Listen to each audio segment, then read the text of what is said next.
Arquivos extraterrestres. É uma das histórias de OVNIs mais estranhas já contadas. Em Aurora, no Texas, em 1897, testemunhas descreveram uma nave voadora 5 anos antes do voo dos irmãos Wright. O que voou sobre o Texas em 1897 não foi feito pelo homem. Existem indícios de que um OVNI caiu neste local em 1897. Um corpo pequeno e desfigurado foi descoberto nos destroços. Os jornais disseram que não era um habitante deste mundo. Ele foi enterrado no cemitério local e deu origem a uma lenda. Alguns dizem que é um folclore, mas outros o consideram um acontecimento histórico. Não conheço um exemplo melhor de OVNI. Fato ou ficção? Verdade ou mito? Venha conosco e vamos abrir os arquivos extraterrestres sobre o acidente no Texas.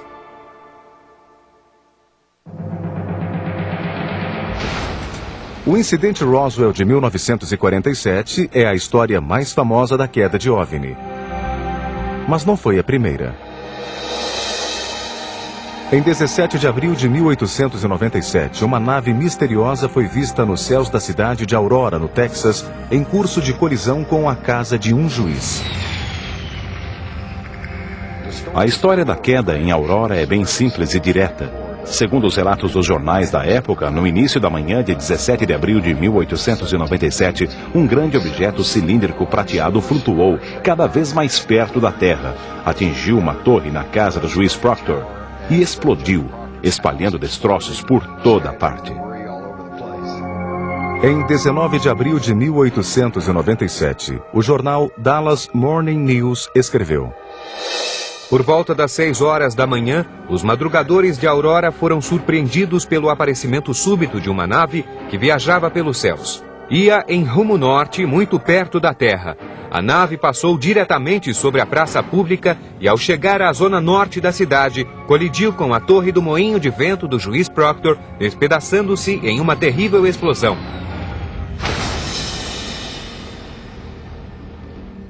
Os destroços espalharam-se por vários acres, danificaram o moinho e o tanque de água e destruíram o jardim do juiz.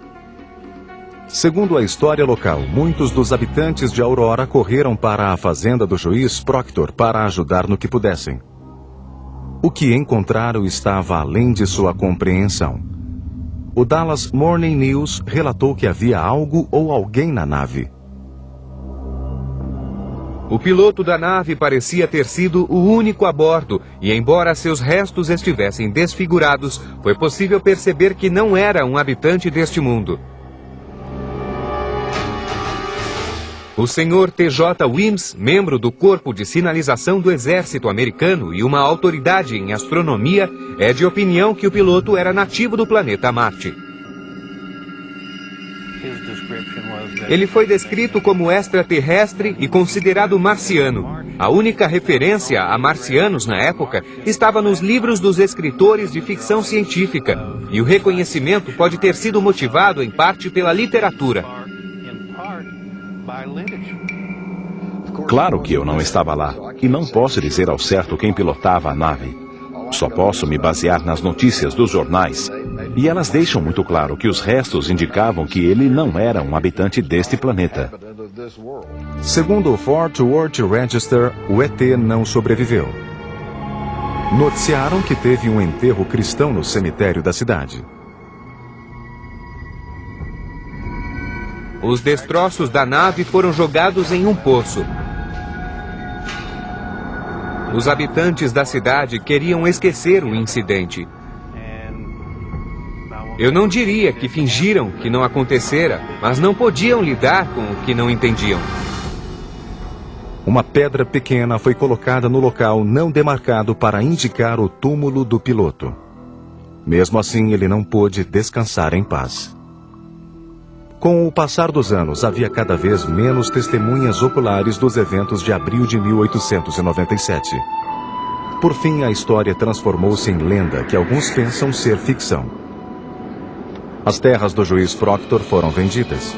Os jornais pararam de escrever sobre o incidente em Aurora e o túmulo transformou-se em mera curiosidade.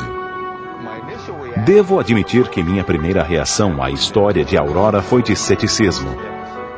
Mas, para se escrever uma história, é preciso empenhar-se em descobrir a verdade, e foi isso que impulsionou minha investigação. Quando comecei a pesquisar, descobri que havia mais na história do que o incidente de Aurora. Fui ao Dallas Morning News, supondo que a história de Aurora estaria nas manchetes da primeira página. Mas me enganei. Estava no meio da página 5. E fiquei intrigado, pois não era a única história de naves naquela página. Na verdade, havia mais de 12 artigos diferentes sobre naves misteriosas na edição do jornal de 19 de abril. Houve pelo menos 16 naves na mesma área 2 dias antes do incidente. 16 casos relatados por pessoas respeitáveis. É significativo. No final de novembro de 1896, milhares de pessoas disseram ter visto naves misteriosas na Califórnia, a 2.400 quilômetros de distância. Nos meses seguintes, os relatos incluíram outros 20 estados, da Califórnia a Michigan. No Texas, naves foram vistas em 30 condados, entre abril e maio de 1897. Nesses 2 meses de 1897, centenas de texanos viram algo nos céus noturnos do Texas. Eles o descreveram como algo cilíndrico. Algumas pessoas disseram que tinha luzes, outros disseram que não. Alguns disseram que viajava a 300 ou 500 km por hora, fazia coisas que os aviões de hoje mal conseguem fazer. A velocidade máxima da época nos trens era de 65 km por hora. Dizer que a nave voava nos céus a mais de 160 km por hora corresponderia hoje a dizer que algo voa a milhares de quilômetros por hora. Wallace Cheriton, historiador do Texas, concentrou sua pesquisa nas testemunhas mencionadas pelos artigos de jornais. Esforcei-me para provar que essas pessoas existiram. E fiquei feliz quando descobri que elas foram, de fato, pessoas reais. Fiquei empolgado quando ouvi pela primeira vez as histórias das naves. Não era um incidente isolado, pessoas de todo o país viram algo. Isso validava as histórias. O que viram? Por que viram? Acho que nunca saberemos o que viram, mas sei que viram algo. Pode ter sido um balão? Talvez. Mas não foi um avião, porque isso ainda não existia.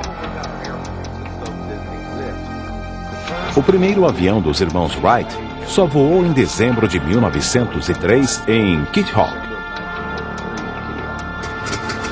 O que estava voando sobre o Texas em 1897 não foi feito pelo homem.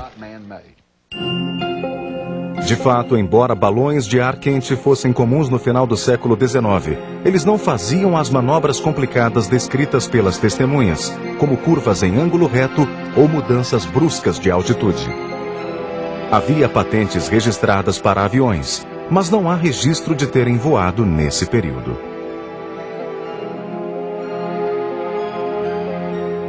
Estamos falando de algo que não existia em 1897, mas que mesmo assim foi visto por milhares de pessoas. Não conheço um exemplo melhor de OVNI. Os avistamentos pararam logo depois das reportagens sobre a queda em Aurora. De repente surgiram perguntas. Será que os avistamentos eram reais ou parte de um boato gigantesco?